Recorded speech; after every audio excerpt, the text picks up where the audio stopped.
Ya, terima kasih. Assalamualaikum warahmatullahi wabarakatuh. Senang sekali teman-teman, adik-adik, mahasiswa, mahasiswi. Hari ini kita membahas materi kuliah berkaitan dengan K3. Ini materi yang kita ambil dari salah satu dosen di Universitas Negeri Yogyakarta yang memang konsen di bidang K3, yaitu Bapak Sugiono. Ya, kami mohon izin Bapak untuk materinya kami bedah. Kami akan jadikan sebagai rujukan untuk K3, dan ini memang kami mengucapkan terima kasih banyak kepada Bapak yang sudah menyiapkan materi ini sehingga kami bisa secara publish bisa mengambil pemikiran-pemikiran yang Bapak terima selama perkuliahan, dan ini bisa menjadi salah satu spirit kami untuk bisa memahami bagaimana sih sebenarnya K3 itu bukan hanya di dunia industri tetapi juga di dunia rumah sakit ataupun di ruangan lingkup industri dan juga industri-industri lainnya. Nah, materi kuliah K3 itu sebenarnya mencakup beberapa aspek ya, kaitan dengan ada pengantar K3, ada kecelakaan akibat kerja, ya atau kita bilang juga penyakit akibat kerja. Tetapi ini penyakit akibat kerja ini konsen terlalu luas, nanti dia membahas di rumah sakit. Kenapa kita katakan di rumah sakit? Karena banyak penyakit bukan hanya ditimbulkan oleh kecelakaan, bukan hanya yang ditimbulkan oleh aktivitas rumah sakit itu, tetapi juga ada beberapa bakteri atau virus yang sebenarnya tidak tampak, ya, tidak tampak di situ. Nah, inilah menjadi konsen kita di penyakit akibat kerja. Kemudian kita melakukan analisis risiko dan pengendaliannya. Kemudian ada pengendalian kebakaran, kemudian ada konsep ergonomi kerja, kemudian analisis mengenai dampak lingkungan. Nah, kalau ini di dunia industri, di dunia usaha, ini sebenarnya biasanya berkaitan dengan IPAL, instalasi pengelolaan air limbah, ya. Kemudian ada sistem manajemen K3, kemudian kita akan melakukan UTS. UTS ini adalah gunanya untuk menilai, melihat sejauh mana adik-adik, teman-teman atau mahasiswa-mahasiswi kita memahami pelajaran yang sudah kita berikan. Kemudian juga ada sanitasi lingkungan, kemudian ada personal hygiene, water treatment, good manufacture process, kemudian sanitation standard operational procedure, kemudian hazard analysis critical control point. Kemudian kita melakukan observasi di tempat pengelolaan makanan. Ini kalau dia di perusahaan ada di pantry, ada di gizi, ya. Ini juga harus kita lakukan observasi. Apakah memang sudah sesuai dengan standar ataukah sudah dalam arti kata sudah uh, kualitas udara atau bakterinya bisa dikendalikan di situ. Kemudian kita membahas pendahuluan. Sebenarnya setiap pekerjaan, aktivitas selalu ada risiko kegagalan. Ya, bukan hanya di rumah sakit, bukan hanya di industri, di pabrik, kemudian ada di pembangunan, itu pasti ada yang namanya risiko kegagalan. Apakah itu kegagalan akibat mesinnya yang tidak bisa sesuai dengan spesifikasi kita gunakan? Apakah memang dikarenakan ada kegagalan karena personilnya kurang mahir, kurang paham dalam melaksanakan eh, pelaksanaan kerjanya. Kemudian adalah salah satu risiko pekerjaan adalah kecelakaan kerja, work incident yang berakibat kerugian. Nah, jika terjadi kegagalan atau kecelakaan kerja, sebenarnya yang menjadi kerugian itu bukan hanya kepada perusahaan, tetapi juga kepada kita sebagai pekerja. Ya, kita tidak bisa melakukan aktivitas pekerjaan setiap hari, mungkin jangka waktunya cukup lama. Ya, kemudian juga ada yang namanya kerugian akibat material itu. Ya, biasanya kalau kita melaksanakan pekerjaan itu ada terjadi kegagalan, juga ada terdampak kepada alat itu. Bisa saja rusak, ya bisa saja alat itu kualitas penggunaannya menurun. Kemudian untuk itu perlu K3. Nah, K3 yang harus terpadu, semua orang ada dalam lingkungan perusahaan. Semua, bukan hanya staf, pimpinan, pengunjung, itu juga harus ada panduannya. K3-nya harus ada. Bagaimana sih kita menerima pengunjung dari depan sampai dia pulang merasa aman, tidak ada terjadi yang namanya kecelakaan pada saat pengunjung itu datang, ya. Bagaimana sebenarnya pegawai di dalam? Kalau saya bekerja di rumah sakit, bagaimanakah sebenarnya saya bisa memastikan seluruh pegawai di rumah sakit itu yang saya bekerja itu aman? Nah, kemudian PT Jam Sostek mencatat tahun 2013 terjadi 103.285 kasus kecelakaan. Ya, ini cukup banyak sebenarnya. Nah, sebenarnya ini menjadi PR kita bersama, bukan hanya ahli K3, bukan hanya dosen, bukan hanya pegawai, tetapi juga kita semua memang harus menekan angka kecelakaan kerja ini supaya zero incident, ya, zero incident. Kemudian jika terjadi kecelakaan kerja, kita harus melakukan degradasi keselamatan terjadi akibat transisi dan Masya agraris atau low risk society menuju messy industry atau high risk society. Ya, kita melakukan degradasi keselamatan kerja itu. Ya, jika terjadi kecelakaan kerja, mungkin dia terjadi akibat kecelakaan kerja itu mungkin karena pegawainya belum memahami bagaimana sih menggunakan alat A. Nah, kita melakukan SOP, kita melakukan pendidikan kepada pegawai tersebut agar apa? Agar kita bisa melakukan degradasi kecelakaan kerja itu akibat pegawai tersebut tidak bisa menggunakan alatnya, ya, tidak bisa melakukan pekerjaannya.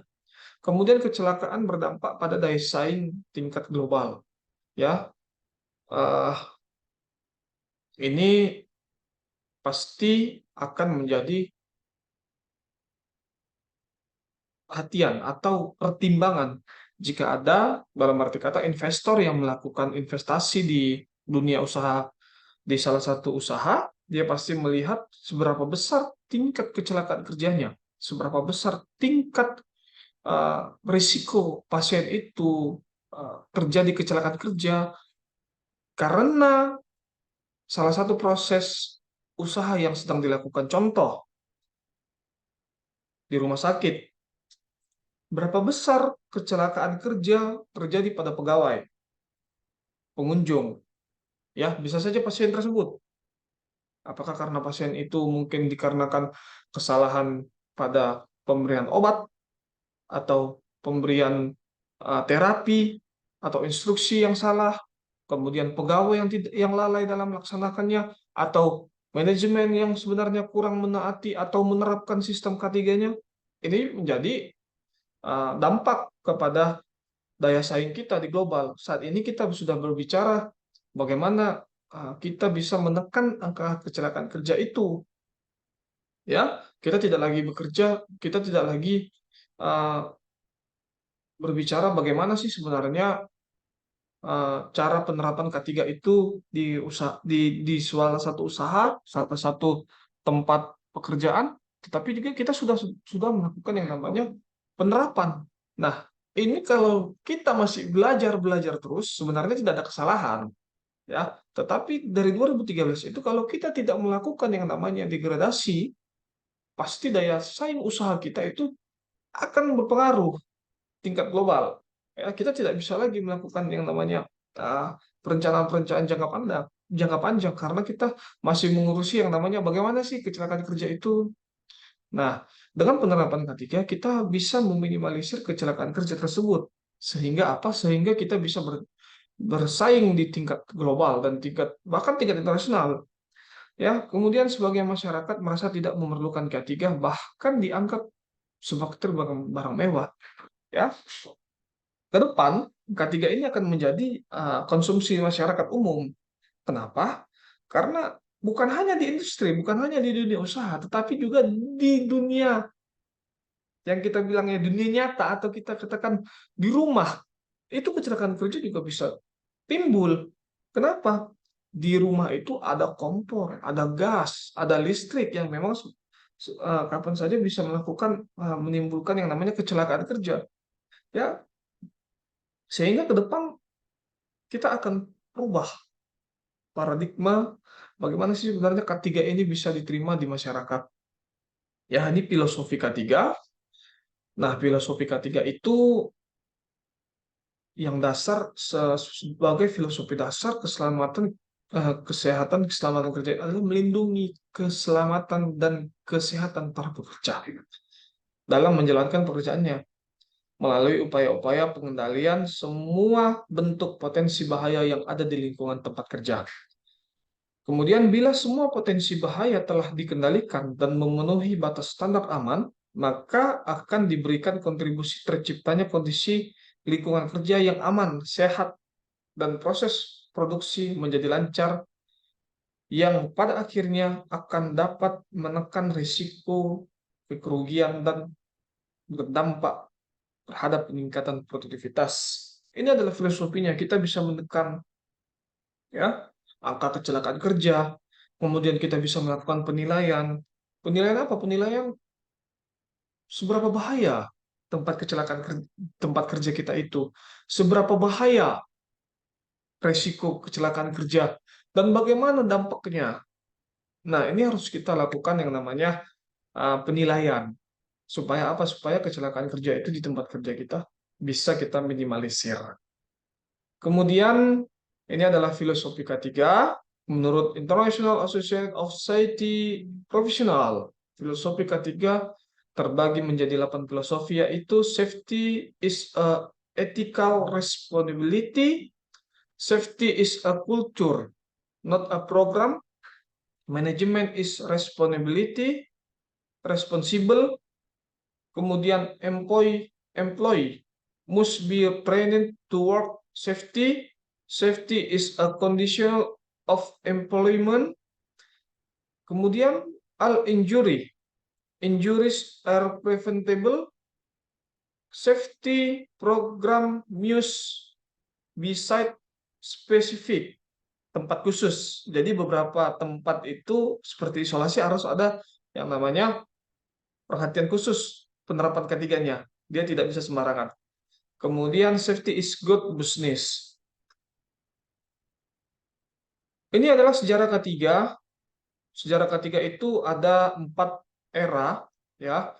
Era di mana revolusi industri. Pada era ini hal-hal yang turut mempengaruhi perkembangan ketiga adalah pergantian tenaga hewan dengan mesin-mesin seperti mesin uap yang baru ditemukan sebagai sumber energi. Nah, ini adalah dulu kita melangsir bahan baku itu menggunakan hewan, menggunakan kuda. Tetapi dengan adanya mesin-mesin, kita tidak lagi harus menggunakan hewan.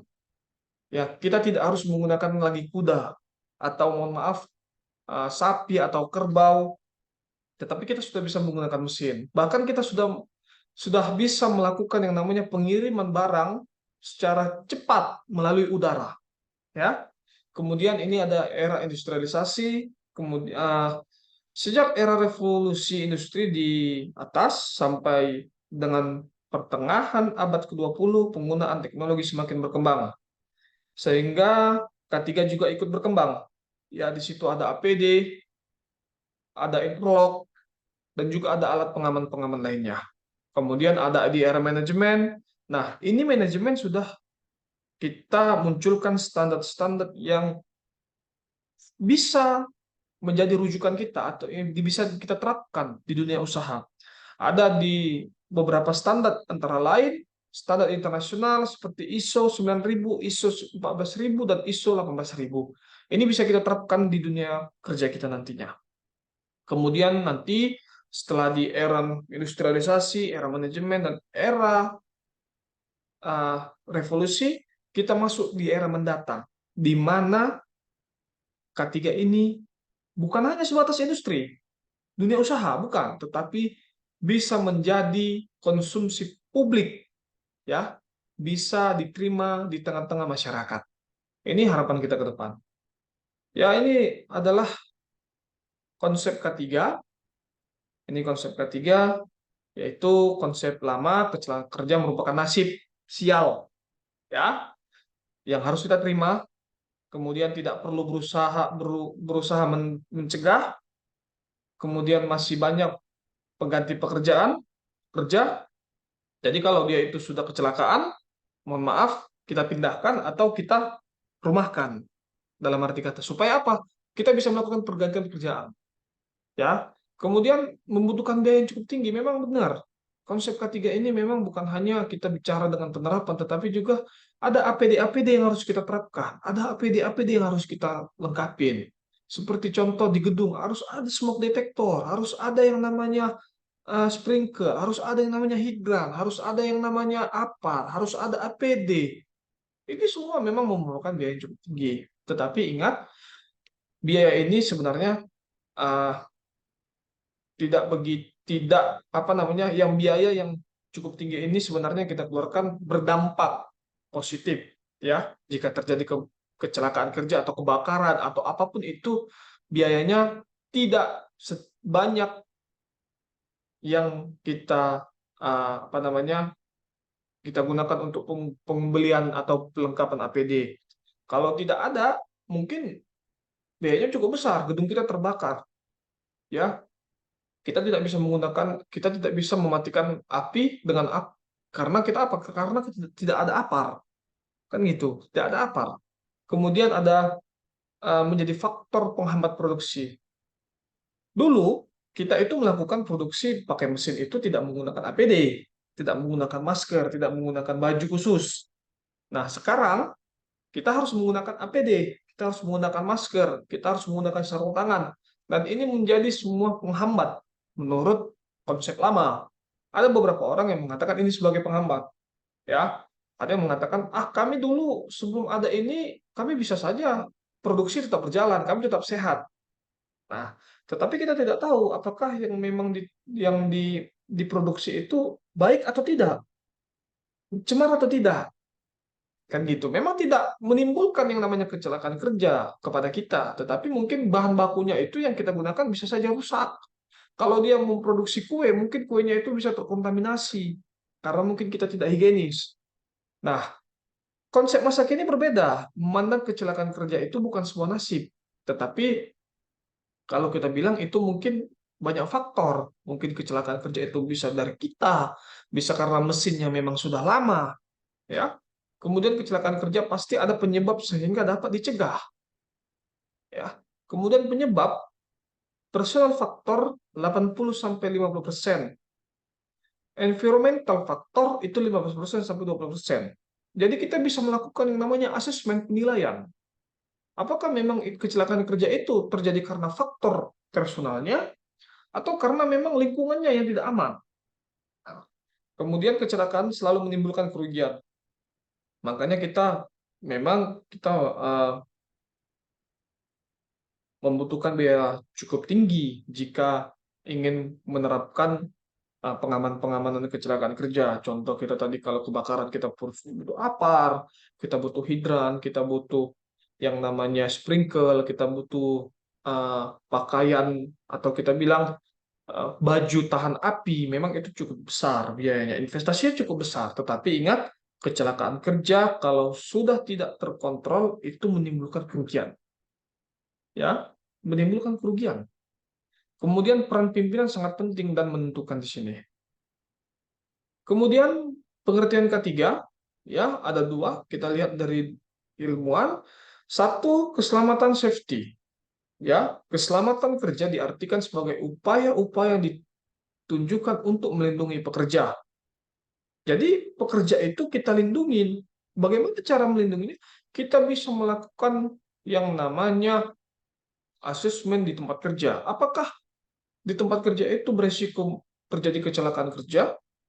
Contoh, kalau di industri, apakah tempat kerjanya itu bisa dikategorikan aman sehingga tidak terjadi kecelakaan kerja kepada pegawai?